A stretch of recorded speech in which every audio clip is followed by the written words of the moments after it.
this computer. Oh, here's Del. Right. Well, Hey, hi, Del. Del. Welcome. Sorry about the confusion with the Zoom link. I'm not quite sure what's going on. Del got a link to a call that happened this morning. So, anyway, it's lovely to see everybody here, and it's particularly lovely to welcome Lana. Lana Bastianutti, is that how I pronounce it? Yeah, you got it. You got it. Thank you, and Linda Ford, our conversants for December. I'm really delighted to welcome you both.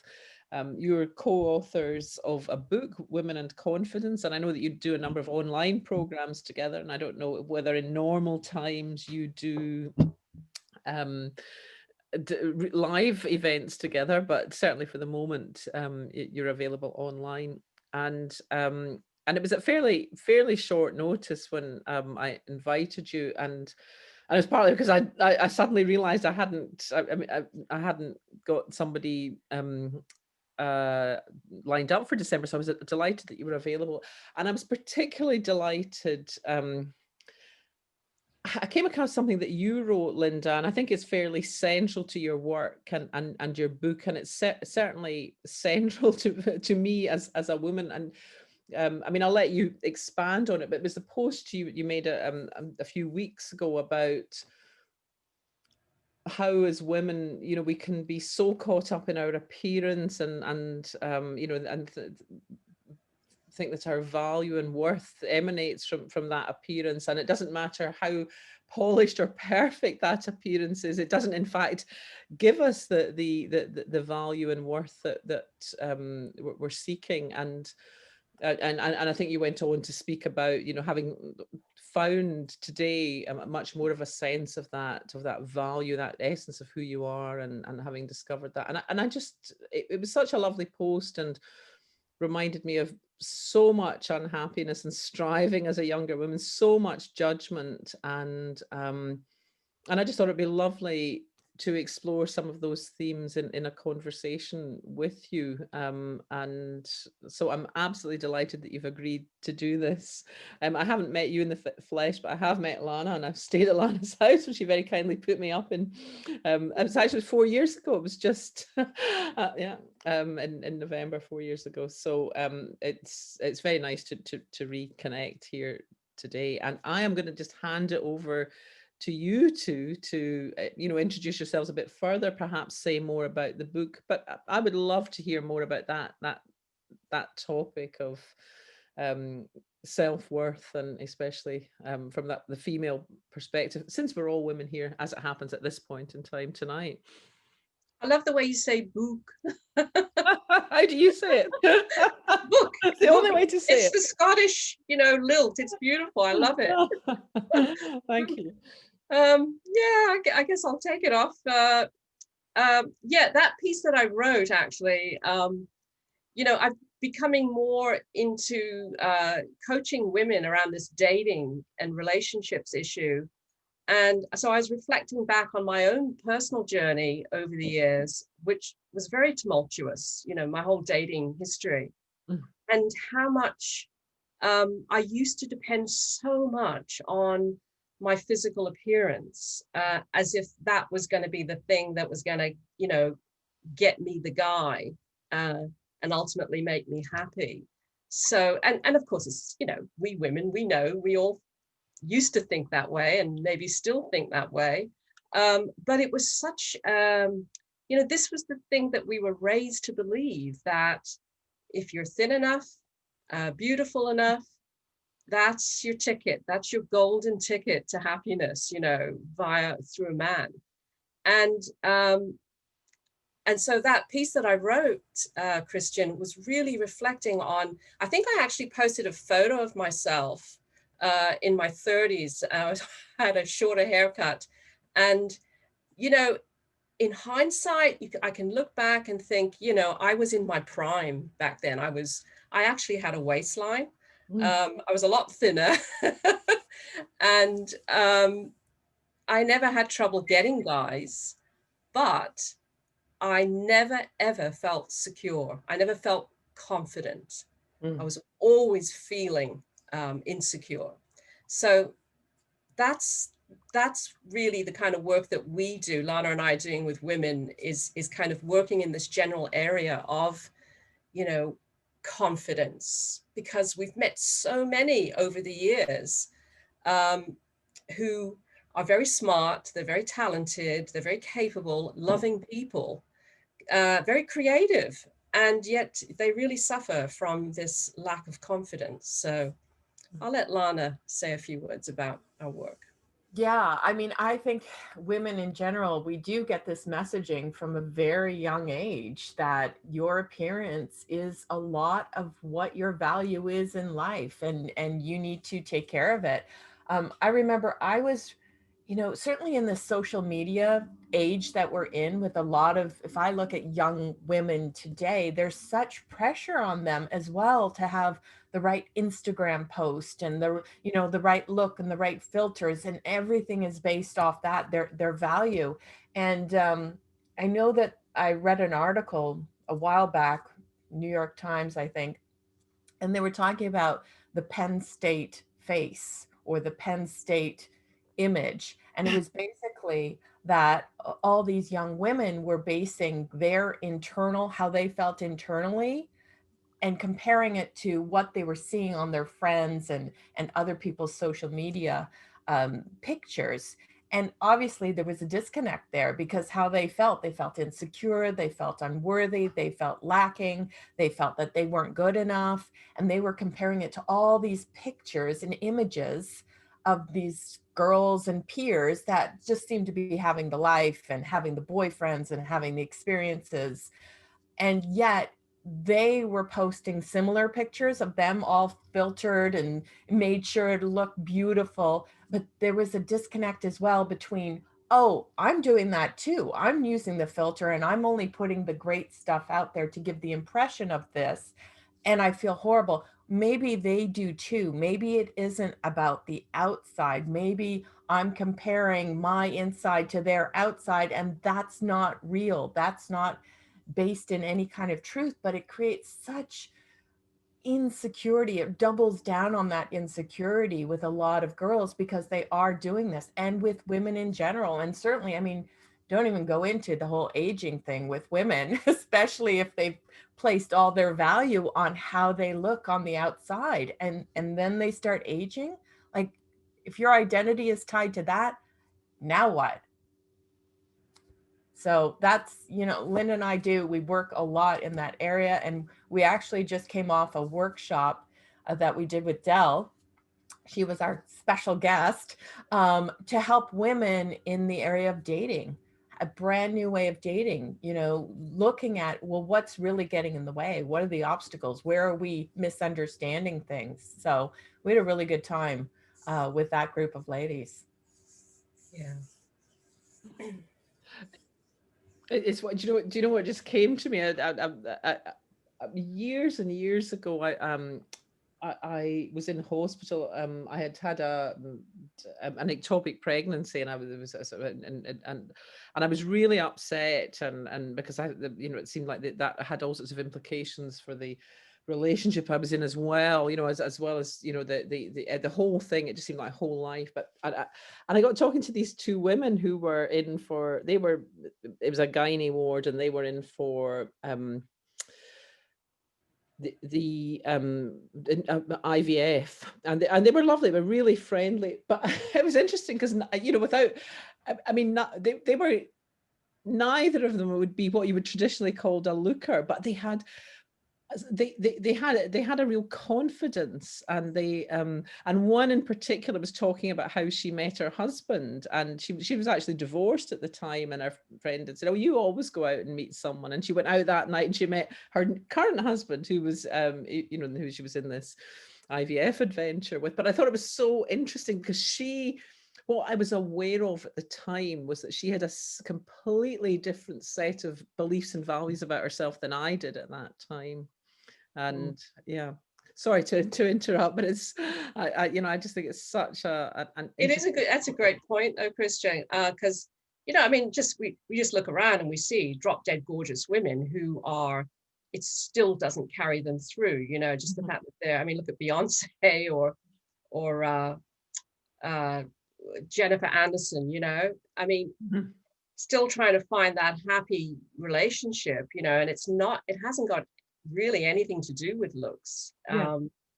And I mean, I myself was married to a guy. I'm on my third marriage now, just so you know. Third time lucky. But the second time around, I was married to a guy who was about 40 pounds overweight. And I never thought that I'd be attracted to him when I first met him.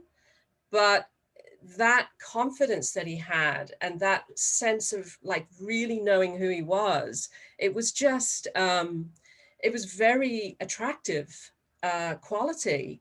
And I think that, people who are very confident and who know who they do exude this kind of attractive quality that is really hard to resist. And so, I've had my own experience of that on both sides. And it just, the whole physicality thing plays second fiddle, really. I mean, it does have huge importance initially, but it really does play second fiddle eventually. And I think if we can find our grounding of who we really are, that's really going to carry us through life and create a more sustainable feeling of well-being than just like Lana was saying, holding on to this body that's just going to get more fragile as we age. Yeah.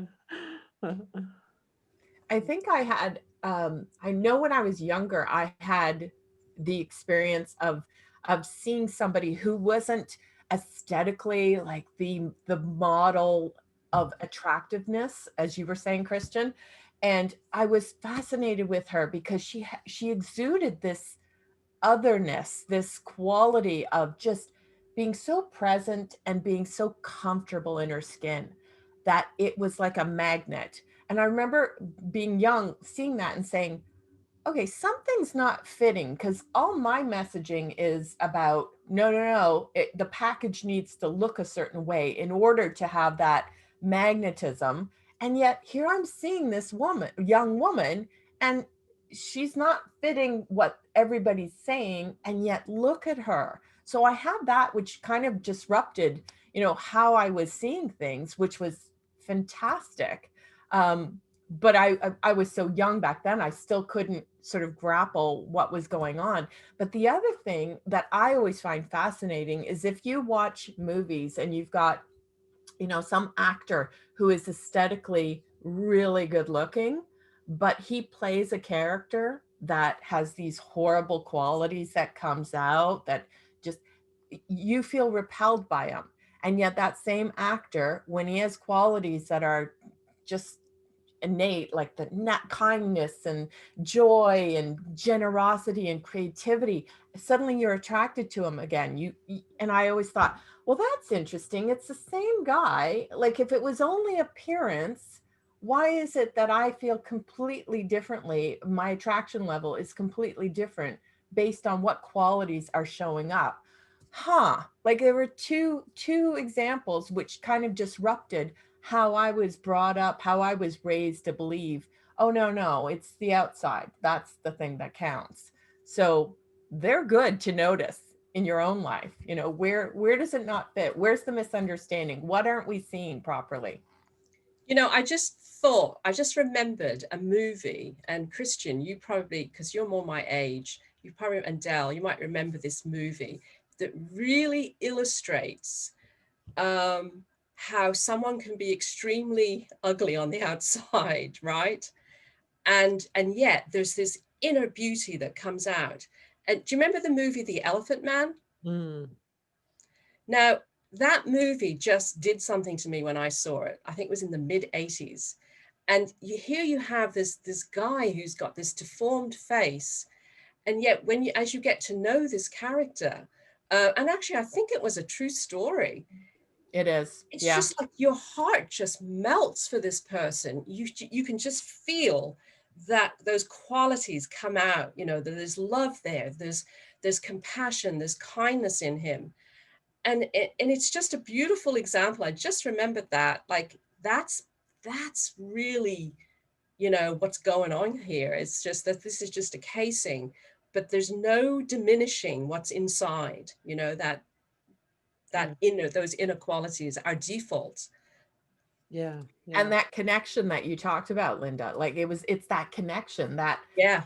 you know, nothing. Everybody fell in love with him. Yeah. You And there was remember on that another film. movie, like more my generation a little bit, is The Mask. Remember that Oh movie? yeah, yeah, Yeah. yeah, exactly. Same The thing. same You one. fall Yeah. in love with this guy, and it's nothing to do with this. Yeah. It's everything else, that it doesn't matter about that anymore. So it's incredible to Yeah. notice these things. I've actually had that experience in real life, and I went for an interview, and the man who interviewed me was not a nice guy. You know, there was something, you know, just that awful feeling, and I happened to be talking to my dad about it afterwards, and he knew this guy, and he said, yeah, there's always been a sort of unpleasant edge to him. He said, but he's got a brother, and the brother had been in a fire when he was a teen, and he was quite badly facially scarred because of the fire. But he said, the brother is the most astonishing, wonderful human being. And a few months later, I ran into the brother, and it was true. I mean, it was, and it was in a public setting, you know, that he was in, it was in a court, and there was just this astonishing quality about the brother. You know, my interaction with him was fairly limited, you know, to 10 or 15 minutes, but somehow he exuded this love and connection. Very quickly, you didn't see the scarring in his face. You just, that, you know, that was so attractive. Yeah. That quality was so attractive about him. Yeah, we just came off this 4-day workshop that Lana and I put together, and Dell was our guest speaker there. And, you know, one of the things we're trying to get women to see is to not be so dependent on this, but to also just kind of really have them become more self-aware of their qualities, of what they have. Because, you know, we tend to kind of like put a lid on it and put all our eggs in this basket, the body basket, you know. And so many of us are so we've become disconnected, you know, from all that good inner stuff. And we need to flaunt it more, and we need to lean on it and depend on it more, especially when we go into relationships. So we call it it's like really getting your solid foundation placed, you know, so that you can confidently navigate that world of dating and relationships. And so we're trying to get them to kind of look in that different direction and own like one of the questions we asked them was, you know, what are some of the qualities that you love about yourself? And it's a difficult question to answer, because we're not used to really looking at our inner beauty, you know. And it was an awkward question, wasn't it, Lana? You know, it wasn't like we didn't come gushing, oh, I'm this, I'm that, you know. And so we're trying to get them to kind of really see themselves in this deeper way. Yeah. And I think the other thing, I mean, something that I've noticed is that those qualities, I mean, we all know, everybody on the call knows 3P. We understand that those qualities of presence and kindness and love and compassion and creativity and confidence, those are all innate to all of us. They're our default, right? And then we put on this mask, this illusion of who we think we are based on, you know, what we grow up listening to and believing, and that's the illusion that we fall for with the personal mind. But I'm always amazed. I remember when one time I was in Italy, and I was fairly young, and I wasn't with my family. So it was the first time I wasn't with family, and I didn't speak Italian. And I was there, and I was like bumbling around, trying really hard to communicate effectively. And I remember running into some tourists that were from America. And because I met somebody that could speak English, and it wasn't so much efforting, actually all the masks, everything else fell away, and there was the ability to be absolutely connected and present with the person, because I craved it so much, like that level of connection, that everything fell away, and we were able, I like, it was like your best friends, like you don't know these people, and yet it's like, oh, and you just start talking and connecting on a deeper level because you don't have all this extra stuff in the way, obscuring what's right in front of you, and how you can connect so effortlessly when you're actually present with another person. I mean, it's a great example of how it's there within us anytime we want it. It's just get out of your way a little bit, or realize that you're in your way and you're not being present with another person, so you can't actually discover who they are, and vice versa.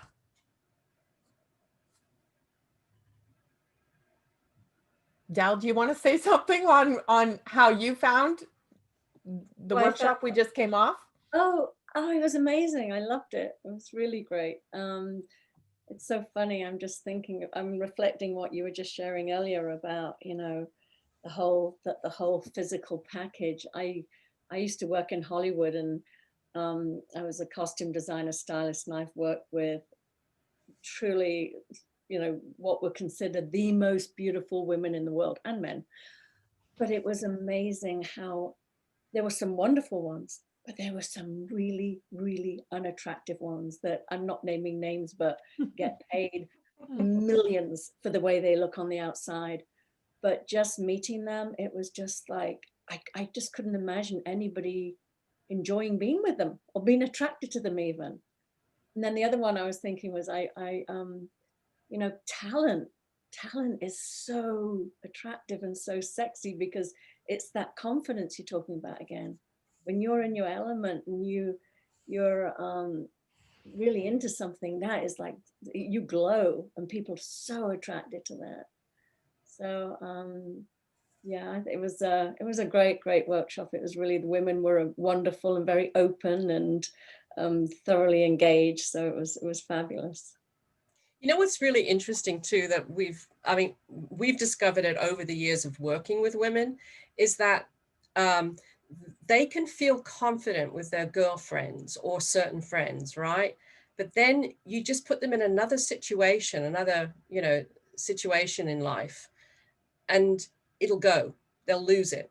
And this is a common thing that we hear from women, is that, how come I can feel confident in this situation, but then, I step over here and I'm just like for me, when I was in graduate school, I remember this really well. I could be confidently talking to my peers about a thesis that I wanted to write, and and all that kind of stuff. And then you put me in a seminar in front of my professor, and I felt like I was back in grade school, And so this is really common, and it's particularly common with women who they're confident with their girlfriends, and then as soon as they start getting into the dating world, they become these, I call them backseat drive. They don't, they're not driving they're not taking the wheel. They're letting the men kind of drive them around. They just kind of lose it, and they kind of act as if they're back in 8th grade, like little teenage girls. And so it's really interesting to notice how that we can all go in and out of that depending on our circumstances, right? So it's interesting, what is it about the circumstances that are causing that change, causing you to slip out of yourself into someone else, what's going on with your thinking? What are you thinking that's creating that that change of how you feel about yourself? I find that fascinating. I think personally for me, it's about so with friends, if they in some way just don't like what I'm wearing or don't think I'm looking good, the friendship is there, and that's not relevant. Whereas when you're in a romantic relationship, the attraction feels like such a huge part of it, and there's a fear that if you just don't look right or you don't say the right thing, yeah, that it's going to fall apart. And the journey for me is about trying to get to a point where I go, well, actually, if that's the case, that wasn't the right relationship. If I can't be me, if I can't be my full authentic self, then you can hang on to it for as long as you like, but it's never really going to be the one you're looking for. And I suppose that's the transition I'm currently trying to work through. But I do think for me, it's more about what you've got invested in it. So I wouldn't expect any of my friends to judge me. I mean, they will say to me, "You're looking great today." Equally, they will say, "God, did you not get much sleep last night? You look awful." And you know, that doesn't mean they don't like you anymore. They're there, whatever. So I guess the element.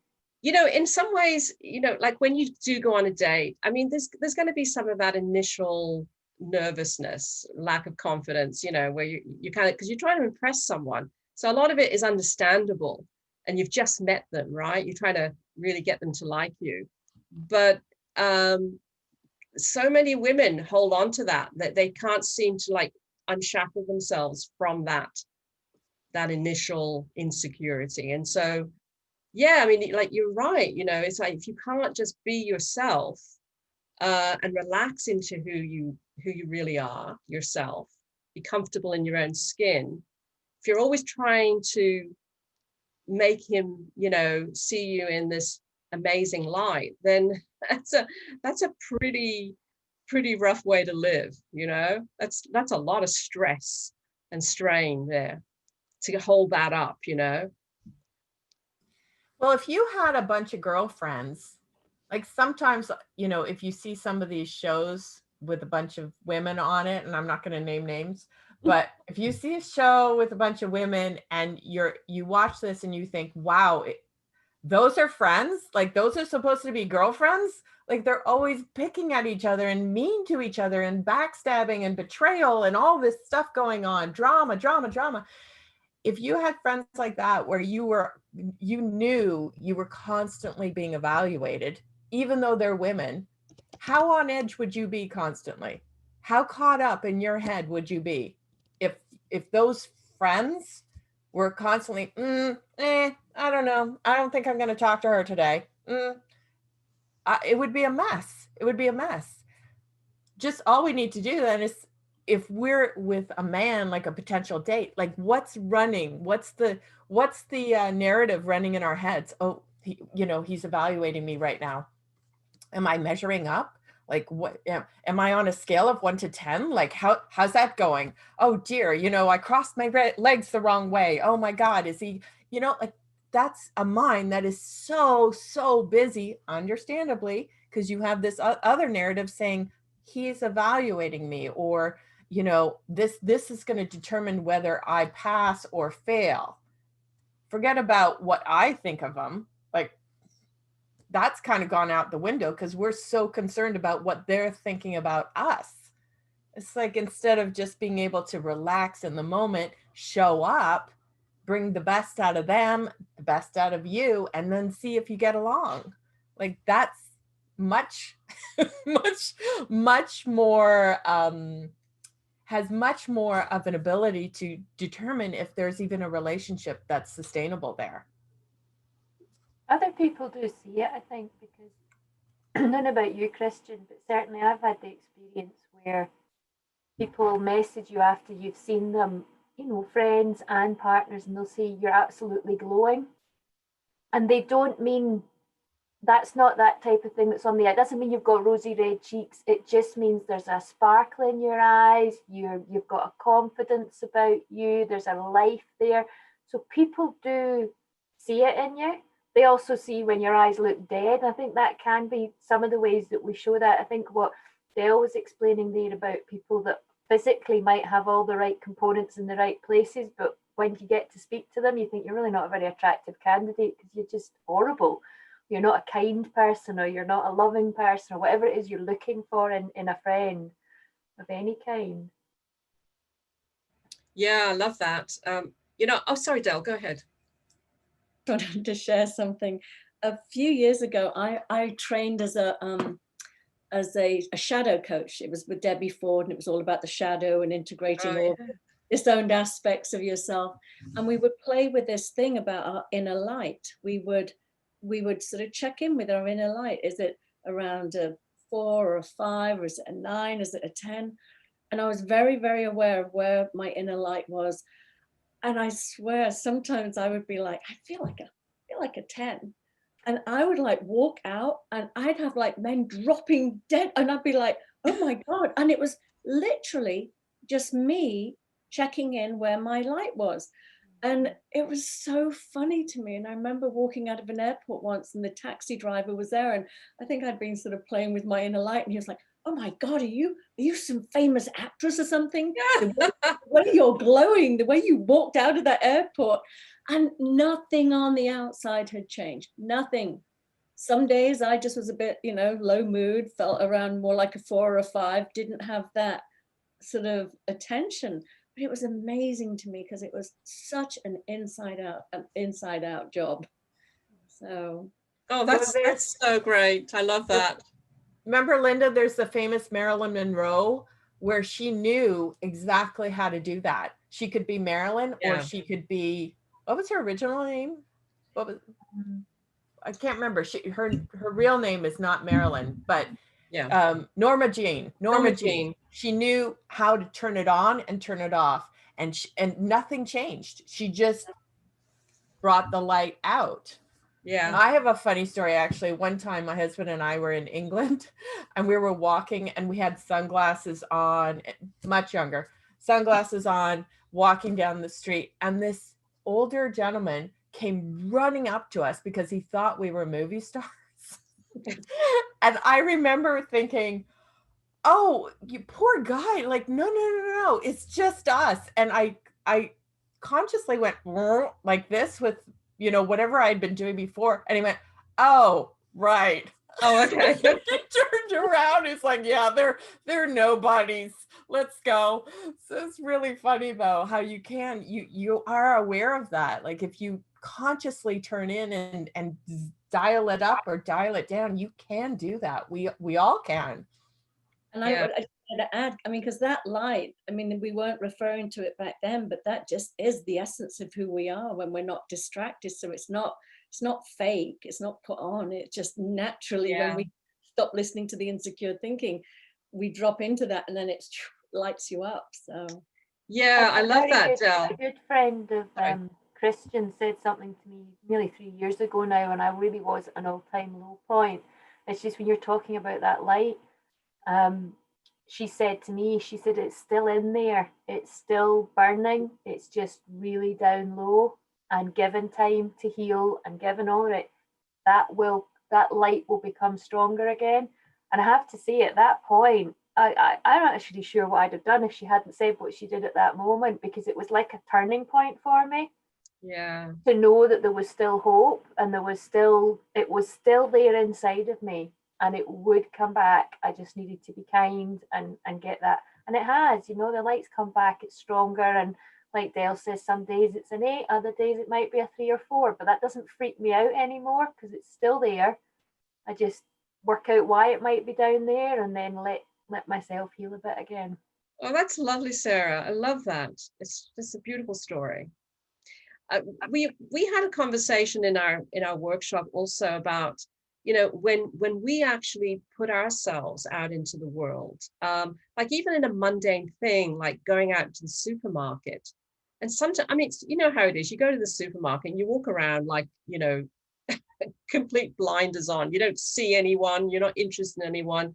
And there's all these people walking by you, and then there are days like you can do an experiment and go and be really present with people and notice them, and there's just something that happens. It's like the whole world, like the curtain pulls back and you get to see your world in a different way.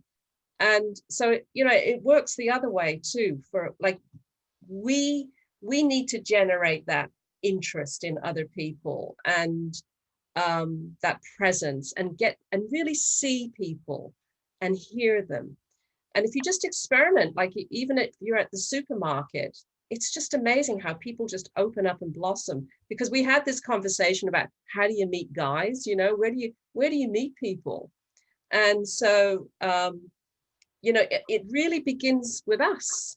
We have to be the generators. We have to be the ones that kind of allow others to put their light on, you know? And it, because it's everything's about relationship in this world. So I love that story though, Sarah. That's beautiful.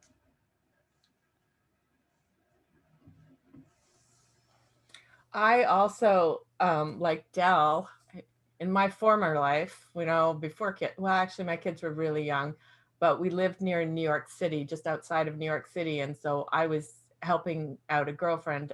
She hired me to do some jobs. And one of them, they had the Grammy Awards in New York. And so I was there for all the, you know, the sound checks and all backstage and then for the show. And so I would see all these musicians, these stars, these people that we see on TV. And just like Dell said, some of them were just aesthetically perfection. And yet when you met them, there was this, you were like, oh, okay, no. And then other people, it's like they just shone. It just came right out of them. And it was like, that's that quality. That's that magnetism, that energy that's just pulling us naturally, and that connection. I mean, they talk about George Clooney, for example, that he has so much charisma. Well, charisma is like the ability to be present with someone, to be able to focus on them and be genuinely curious and open to that person and listening deeply to that person where nobody else matters, that focused right on him. He has this ability to do that. That's what makes him so magical. But we all have that ability. We just don't think we do, or we're not as practiced because we're so caught up in our own insecurities or stories or whatever, which is human. We're going to do it. But noticing that ability that is innate to you, you have that same ability, and then practicing it, noticing it, like Dell said, turning the light up and down and knowing that's all within your capability is pretty empowering. Christian, what's been your experience with confidence and, you know, like, did it kind of like just kick in when you came to the principles, or was it before? What's been your journey? I think the principles was a massive turning point for me. I mean, I certainly, and it strikes me that we're also talking about two things here, because one is that, you know, the inside job versus the, you know, thinking it's all about what the exterior looks like, but it's also that thing of thinking that you need another person, and you know, I had both of those going. You know, so I was judging myself very harshly, and could never quite achieve what I was looking for. And then I had this, you know, looking for security in another person. And I think certainly the latter I had kind of gotten beyond to a large extent by the time I stumbled across the principles, having come from a low bottom, I may say. But the other thing, you know, that possibly took longer, and I think also something that I've noticed is that, you know, people talk about, oh, I don't have self-esteem, as though it's a thing, as though it's a sort of constant that you have. And I quickly realized that's not true. You know, sometimes there's more of it, sometimes there's less of it. You know, it's the ebb and flow that happens with everything. But I've also noticed that, you know, sometimes I, you know, just happen to say, glance myself in the mirror, and I can think, oh my God, you look at the state. And then, I mean, it could be later the same day. I think, not looking bad for your age. What thought does to us is so powerful in the moment. And it strikes me that what you've all been discussing and describing, you know, that projecting that inner light and that connection, that I think we can have an insight into our capacity to do that. But even then, there'll be times when our own thinking gets in the way. You know, it's not entirely a quality that's it seems to me, maybe this is my deficiency, but it's not entirely a quality that we can control at will.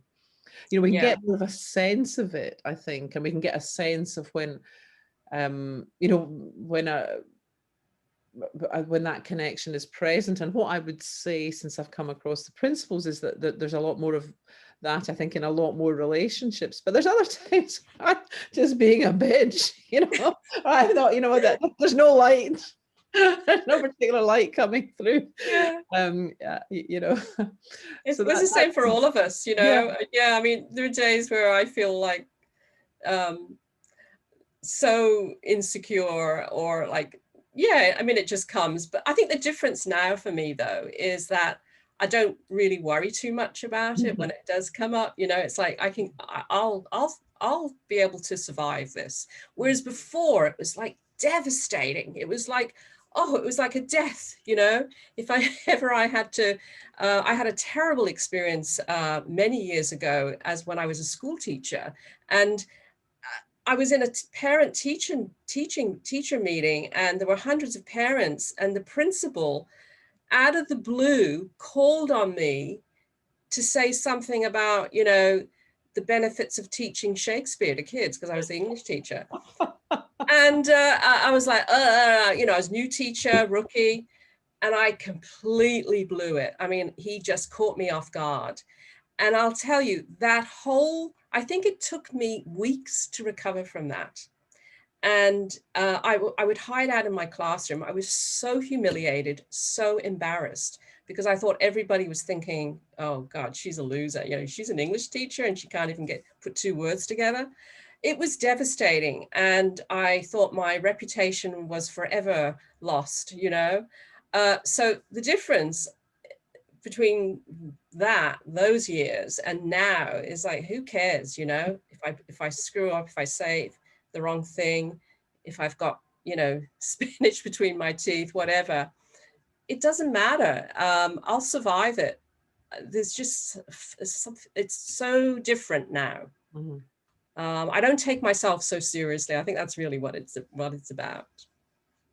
I think that has to be linked to years of experience, or do you think we can help young women get there quicker? You were cutting out a little bit there for me, Sarah. Sorry. What I was asking was, I mean, there's always that bit with getting older that we care less what people think of us. I think that's fairly well established. But do you think this is something that we can help younger women shortcut to, so that they don't waste so many years worrying so much about how they look, how they fit in, whether they've got the perfect partner, and that tends to be a very physical perfect match, Is there work we could be doing with young women now to help them get to this point without the benefit of wisdom? Well, Lana's got two daughters. I'll let her take that one. And I'll say a few words.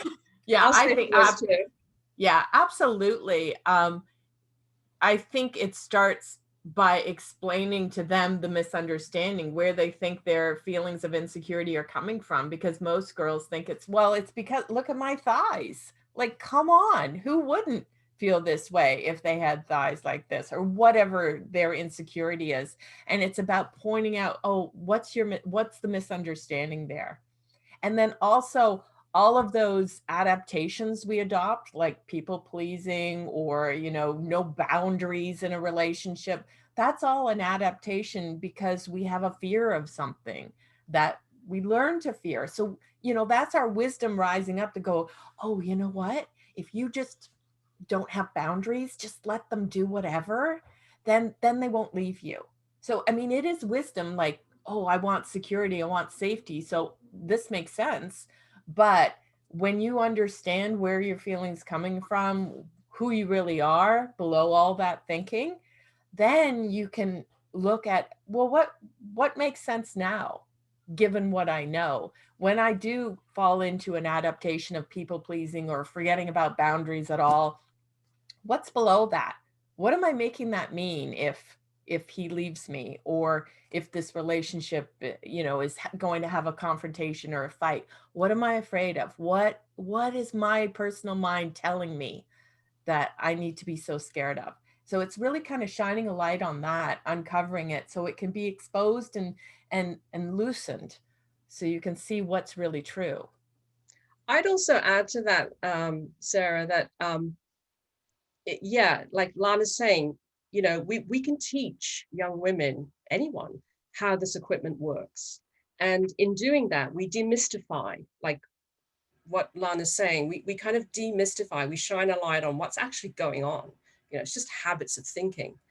And so, but I'm also a real believer. I'm a bit of a hybrid here, right? I'm really into the principles, but I also am a real believer in taking action, like getting out into the world, because I know that my confidence has become so much more uncovered over the years since I've come to the principles, because I understand what's going on.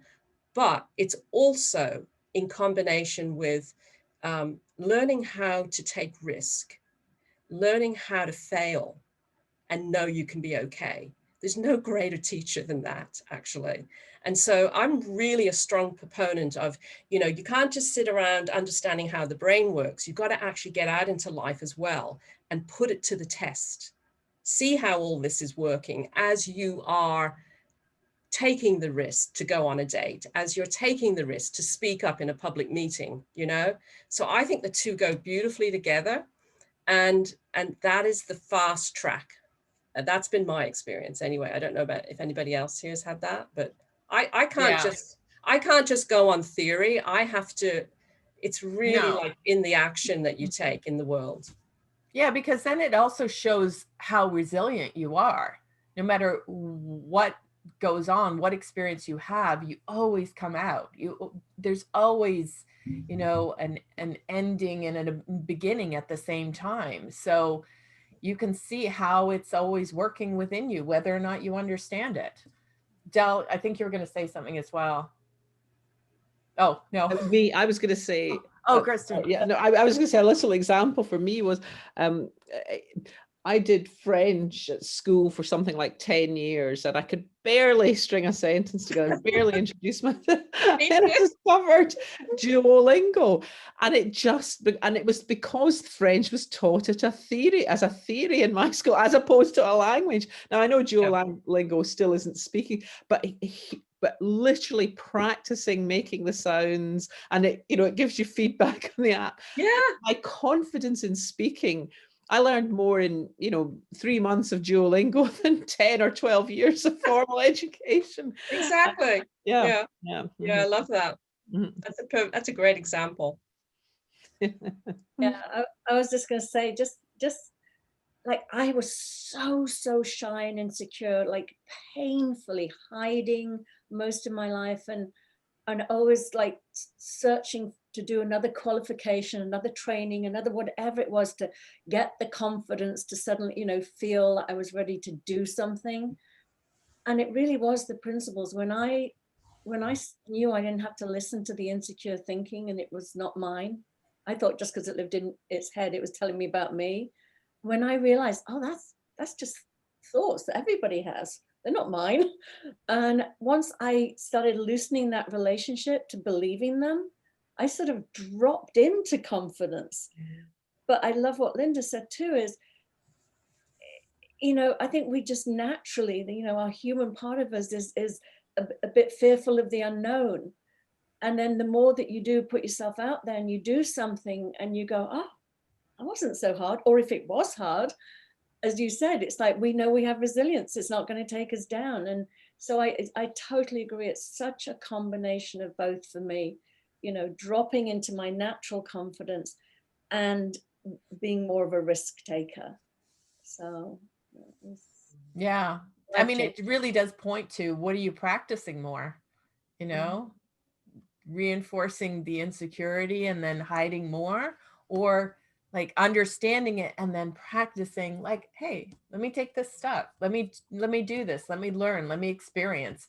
What if I wasn't afraid of my experience, as Sid Banks would say, paraphrasing, but what freedom is there when you aren't afraid of the experience, no matter what? It's huge freedom.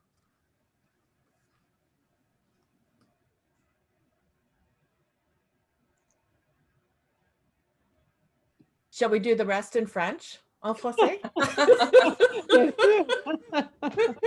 It just goes to show, though, doesn't it? I was just thinking, how we really take this body that this vehicle that we're traveling around in, you know, like Lana's got her vehicle, I've got mine, you know, Christian's got hers. And we really just kind of take it so, like, there's such importance to it, of how it looks, of how it moves, of how it speaks. And, you know, we really do take ourselves personally. And one of the other things that we tried to emphasize in this workshop that we just gave was that, yeah, you've got this vehicle and it's all well and good, and it's great to take care of it and use it, but don't forget, we've got this big self as well, you know? And I think just knowing that we do have a big self, for me, I've always known that even before the principles. I've always had that knowing that there's a bigger self, a bigger version of me. But that, just knowing that, I think for a lot of people, that would just ease a lot of this anxiety people are feeling today, you know? But we have so much invested in it, don't we? We think that this is the only thing. You know, the first time I had the great fortune of going to India when I think I was 19. And I'll never forget this. This was the beginning of it for me. It was like I was watching a funeral take place out in the public. It was the first time I'd ever seen a funeral pyre with a body burning in public. And I remember saying watching it and just, you know, carrying the body through the streets, putting it on the funeral pyre. And I remember saying to the Indian person that he was my guest, I said, you know, I was just like shocked. And he turned to me, and I'll never forget it. And he said, you know, what are you so bothered about? Don't you know that this is just a vehicle that we're passing through this life? You know, he had his Indian accent, and this is just a shell, and that you are so much bigger, and your spirit is, you know, can never be burned.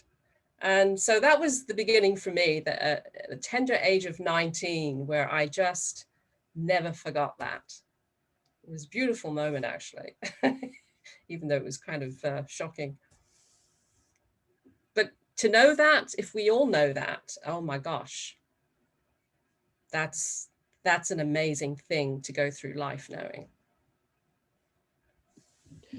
Yeah, it's interesting because that was one of my first insights when I came to the principles, the idea that I wasn't broken, and by that there was something within that essence, that true self was an unbroken self. And you know, Sarah spoke of her response to somebody saying something similar, you know, that light can't be extinguished. And I don't know about you, but it's often somewhere I start with if I'm in a conversation about the principles with a client. Now I used to sort of talk more about thought creating feeling, but but I think it's amazing how people respond to that. Or if I'm speaking to groups, I'm often speaking to groups of people in recovery, and it's just astonishing how people respond to that simple truth. And I know that a lot of coaching isn't about telling somebody something, but I think that the truth packs a punch. You know, that you recognized it back then when you were 19 and in India, and and it may not have occurred to you before, but that the truth hit you and stayed with you. It did, yeah. It was one of those defining moments that you have in your life. It's like you just don't forget it, you know. Yeah. And so I've been able to carry that with me, and it really has made a big difference. Mm-hmm. Especially when I saw family members die, you know, and all that, and get sick, and then you just remember, oh, you know, that's what the body does, but it's not the whole picture. Yeah. So, and on that note, I'm just hemorrhaging for time. Oh, we are more or less bang on time.